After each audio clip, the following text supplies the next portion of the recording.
ಅತ್ಯಂತ ಅಭಿಮಾನಿಗಳ ದೇವರಿಗೂ ರಾಜವಂಶದ ಅಭಿಮಾನಿಗಳಿಗೂ ಹಾಗೂ ಗುರು ಶಿಕ್ಷಕರಾದ ನಮ್ಮ ಗುರುಗಳಿಗೂ ಒಂದು ಶುಭಾಶಯಗಳು. ಆದರೂ ಯಾಕಪ್ಪ ಇವತ್ತು ವಿಡಿಯೋ ಮಾಡಕ್ಕೆ ಹೋಗ್ತೀನಿ ಅಂದ್ರೆ ನನ್ನ ಮಗ 8ನೇತ್ತ ಮುಗೀತು, ಟಿ ಸಿ ಕಿತ್ಕೊಂಡ್ಬರಕ್ಕೆ ಬಂದಿದ್ದೆ.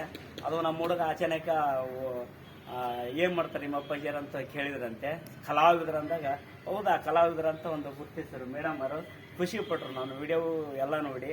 ಯಾಕೆ ಕಲಾವಿದ ಆಗ್ಬೇಕನ್ನೋದು ಇಷ್ಟ ಅಂದ್ರೆ ಪ್ರತಿಯೊಂದು ವಿಡಿಯೋನ ಮಾಡಿದ್ರಾಗನು ಒಳ್ಳೊಳ್ಳೆ ಸಾಧಕರು ನನ್ನ ಬೆನ್ ಚಪ್ಪರಿಸಿ ಏನಪ್ಪ ಇರೋದು ಹಿಂಗಿದ್ರು ಹಿಂಗಂತ ಅದು ಖುಷಿ ಆಗತ್ತೆ. ಯಾಕಂದ್ರೆ ಇಂಥವೆಲ್ಲ ನೆನೆಸಿದಾಗ ನರಕನಕ್ಕಿಂತ ಸ್ವರ್ಗ ಎಷ್ಟೈತಿ ಅನ್ನೋದು ನನಗೆ ಭಾಳ ಖುಷಿ ಆಯ್ತು. ಯಾಕಂದ್ರೆ ನಾನು ಕಲಿತ ಸಾಲಿ ನನ್ನ ಮಗನ 8ನೇತ್ ಇಲ್ಲಿ ಹಚ್ಚಬೇಕಾದ್ರೂ ನನಗೆ ಖುಷಿ ಆಯ್ತು. ಯಾಕಂದ್ರೆ ಇದೆಲ್ಲ ನಾನು ಕಲಿತ ಸಾಲಿ. ಆಮೇಲೆ ನನ್ನ ಎಲ್ಲ ಗುರುಗಳೂ ಇಲ್ಲಿದ್ರು. ಆಮೇಲೆ ನಮ್ಮ ಆಯಾ ಮೇಡಮ್ ಅವರು ಮುನ್ನ ಹಬ್ಬ ಅಂತ ಇದ್ರು. ಯಾಕಂದ್ರೆ ಅವ್ರು ಬಾಲ್ವಡಿ ಅವಾಗ ಉಪ್ಪಿಟ್ಟಿಂದು ಕೊಡ್ಬೇಕಾದ್ರೆ ಗುರುಗಳೇ ಒಂದೊಂದ್ರಾಗ 2 ಅದೆಂಥ ರುಚಿ ಪ್ರಮಾಣ ಇವತ್ತು ಏನಂದ್ರೆ ಅವತ್ತಿನ ಆಹಾರ ಇವತ್ತು ಸಿಗಲ್ಲ. ಹಿಂಗಾಗಿ ಇವತ್ತಿನ ಸಾಲಿ ಒಳಗೆ ನನ್ನ ಗುರುಗಳ ಹಂಚ್ಕೋಬೇಕಾಗಿತ್ತು. ಭಾಳ ಖುಷಿ ಆಯಿತು. ಮಾತಾಡ್ತೀನಿ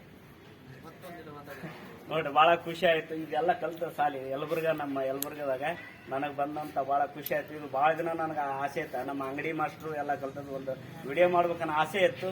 ಇವತ್ತು ಏನೋ ಅದು ಶಾರದಾ ದೇವಿ ನೀನು ಶ್ರಮಕ್ಕೆ ನೀನು ತಟ್ಟಿ ಅಂತ ಒಂದು ಶ್ರಮಕ್ಕೆ ವಿಡಿಯೋ ಮಾಡ್ಬೇಕನ್ನೋದು ಒಂದು ಕೇಳಿ ನಾನು ಗುರುಗಳ ಹಿಂಗೆ ಮಾಡ್ಬೇಕ್ರೆ ಆಸೆ ಐತಿ ಮಾಡಪ್ಪ ಎಂಥ ಸಾಧಕರಂದ್ರೆ ಮಾಡಿದ್ದಕ್ಕೆ ಎಲ್ಲ ನಾಡಿನ ಶಿಕ್ಷಕ ಗುರುಗಳಿಗೂ ಅವರ ಪಾದಕ್ಕೆ ನಮೋ ನಮತ್ತೆ ಹೇಳ್ತಾ ರಾಜವಂಶದ ಅಭಿಮಾನಿಗಳ ದೇವರಿಗೂ ತುಂಬ ಹೃದಯ ಅಂತ ಜೈ ಭಾರತ್ ಮಾತೆ, ಜೈ ಜೈ ಭಾರತ್ ಮಾತೆ.